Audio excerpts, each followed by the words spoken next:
जय हिंद दोस्तों, सृजन the creation passion for perfection में आपका स्वागत है। आज हम लोग बिजनेस इन्वायरमेंट चैप्टर को पढ़ेंगे।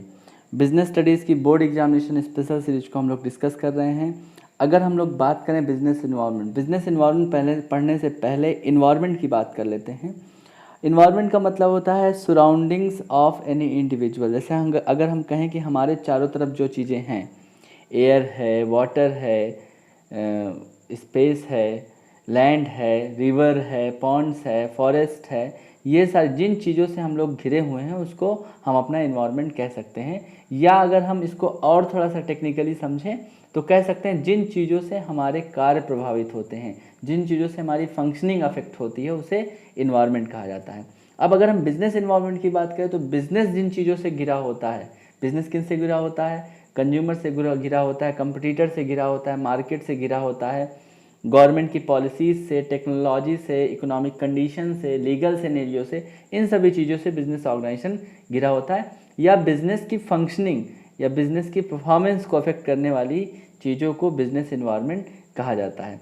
सबसे पहले बिजनेस इन्वायरमेंट की इंपॉर्टेंस क्यों पढ़ना जरूरी है। बिजनेस इन्वायरमेंट हमने आपको बताया था कि टॉप लेवल ऑफ मैनेजमेंट के लिए, अगर टॉप लेवल ऑफ मैनेजमेंट की बात करें तो वो क्या काम करता है? बिजनेस के लिए प्लान्स तैयार करता है।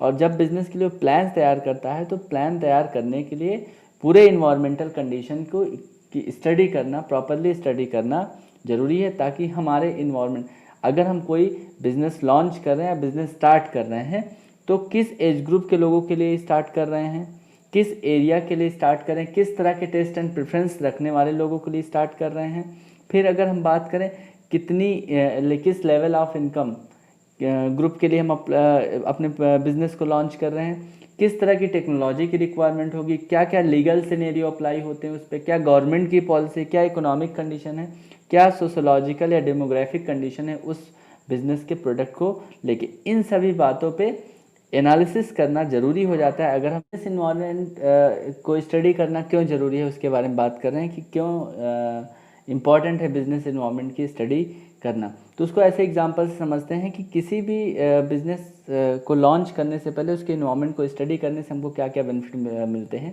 एग्जांपल से अगर हमने कहा कि साड़ी को अगर आप प्रोड्यूस करना चाहते हैं, प्रोडक्शन करना चाहते हैं, तो आप यूरोपियन कंट्रीज जैसे फ्रांस में जाके आप साड़ी का प्रोडक्शन करते हैं तो वहाँ पे बहुत ज़्यादा सूटेबल नहीं होगा उसकी सोशोलॉजिकल कंडीशन को लेके। ऐसे एग्जांपल अगर हम बात करें मैकडोनाल्ड रेस्टोरेंट की, मैकडोनाल्ड रेस्टोरेंट फर्स्ट टाइम उसने मुंबई में जब इंडिया में लॉन्च किया, महाराष्ट्र में, तो उसने काऊ फ्लस बर्गर, गाय के मांस का बर्गर लॉन्च किया, जो कि यहाँ पे काऊ को रिलीजियस सिंबल के तौर पे देखा जाता है। तो रेस्टोरेंट काफ़ी ज़्यादा उसको एक्सेप्ट नहीं किया गया, काफ़ी तोड़ फोड़ हुई, लोगों पब्लिक का काफ़ी अपोज हुआ उस चीज़ को लेके।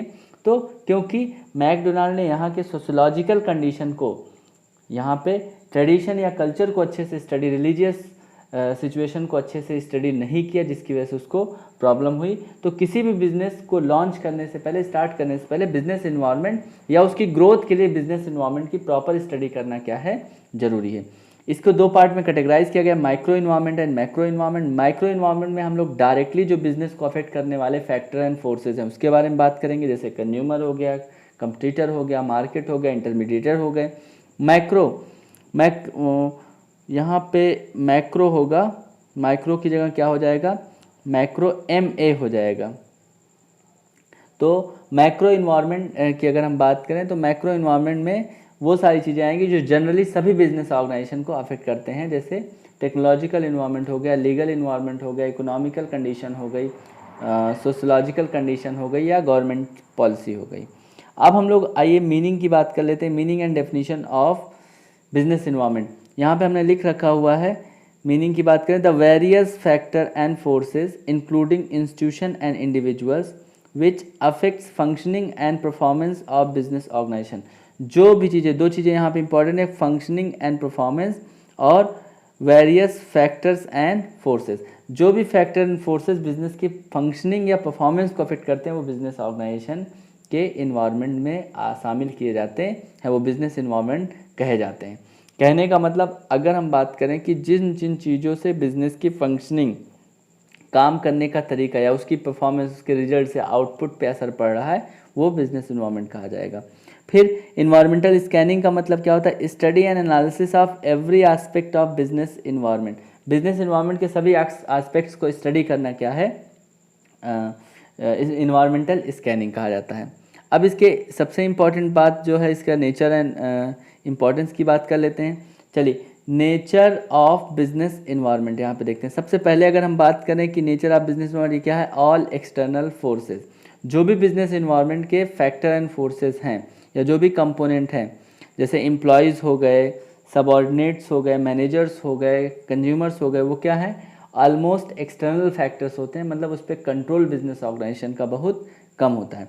फिर उसको दो पार्ट में कैटेगराइज किया जाता है, जनरल एंड स्पेसिफिक। कुछ ऐसे फैक्टर्स हैं जो सभी बिजनेस ऑर्गेनाइजेशन को अफेक्ट करते हैं, उसको जनरल फैक्टर्स कहा जाता है, और स्पेसिफिकली किसी बिजनेस ऑर्गेनाइजेशन को अफेक्ट करने वाले फैक्टर या फोर्सेस को क्या कहा जाता है, स्पेसिफिक इन्वायरमेंट।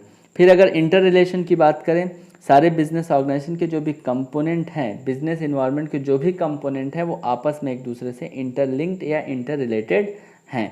अनसर्टेनिटी होती है, बिजनेस इन्वायरमेंट के जितने भी कंपोनेंट फैक्टर्स एंड फोर्सेस हैं उसमें क्या है, अनसर्टेनिटी है।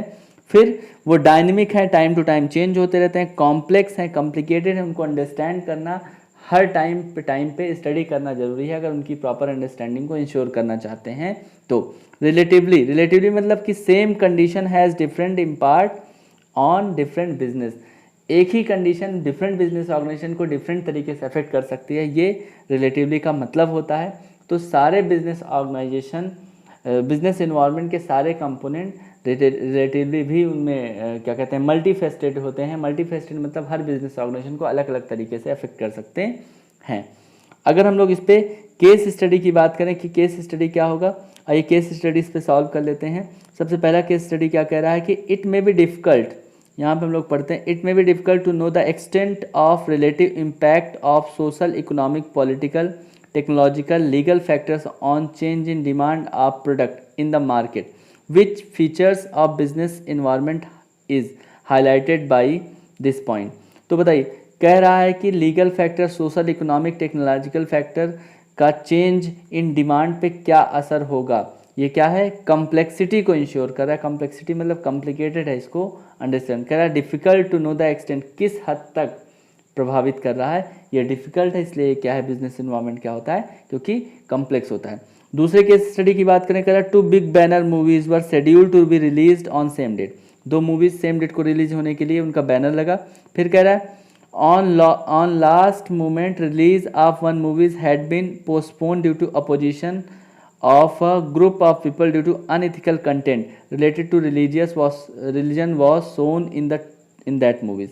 उस मूवी में कुछ अपोज करने वाला रिलीजन को लेके कुछ अपोज करने वाला अनएक्सेप्टेबल कंटेंट था, जिसकी वजह से एक ग्रुप ऑफ पीपल उसका क्या कर रहा था, अपोज कर रहा था, जिसकी वजह से उसको पोस्टपोन करना पड़ा।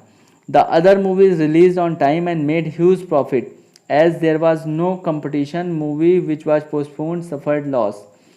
One, which feature of business environment is highlighted there, कह रहा है कि कौन सा बिजनेस इन्वायरमेंट का फीचर हाईलाइट हो रहा है। तो एक मूवी किसी रिलीजियस अपोजिशन की वजह से, क्योंकि उसमें कुछ अनएथिकल, किसी रिलीजन को एक्सेप्ट ना होने वाले कुछ कंटेंट थे, इस वजह से उसके रिलीज को रोकना पड़ा। अगर हम बात करें कि किस कॉन्सेप्ट की बात कर रहा है, यहाँ पे कह रहा है कि किस फीचर की, तो रिलेटिवली अभी हमने पढ़ा, रिलेटिवली का मतलब होता है कि सेम कंडीशन, यहाँ पे दोनों मूवीज़ के लिए सेम कंडीशन थी, बट एक रिलीजियस स्टडी नहीं कर पाने की वजह से, कुछ अनइथिकल कंटेंट डालने की वजह से एक मूवी की पोस्टपोनमेंट करनी पड़ी या एक मूवी की रिलीज़ नहीं इंश्योर हो पाई, जिसकी वजह से उसको लॉस हुआ। और अगर हम बात करें यहाँ पे दूसरे पॉइंट की, identify the dimension of business environment which delayed the release of movie, तो यहाँ पे सोशल इन्वायरमेंट, अगर रिलीजियस सिंबल की बात करें या रिलीजन की बात करें तो वो सोशल इन्वायरमेंट को डिनोट करता है कि सोशल इन्वायरमेंट में ट्रेडिशन आता है, कल्चर आता है, लोगों की टेस्ट एंड लोगों की मेंटल कंडीशन क्या है, ये सारी बातें वहाँ पे आती हैं। तो इस तरीके से ये केस स्टडी में दो तीन बातें जो भी हम लोग की थी वो क्लियर हो गई कि फीचर्स हमको किस तरीके से स्टडी करना है। बेसिकली बिजनेस इन्वायरमेंट में आपको ध्यान रखना है कि जो भी फैक्टर एंड फोर्सेस बिजनेस को अफेक्ट करते हैं उसको बिजनेस इन्वायरमेंट कहा जाता है। इसके टाइप्स को भी अभी हम लोग नेक्स्ट वीडियो में डिटेल में पढ़ेंगे। तो आप सिस्टमेटिकली वीडियोस को देखते रहिए, अपनी प्रिपरेशन को अच्छे से अच्छे तरीके से इंश्योर करते रहिए और चैनल को शेयर करते रहे, सब्सक्राइब करते रहे, लाइक करते रहे, कमेंट करते। Thank you so much.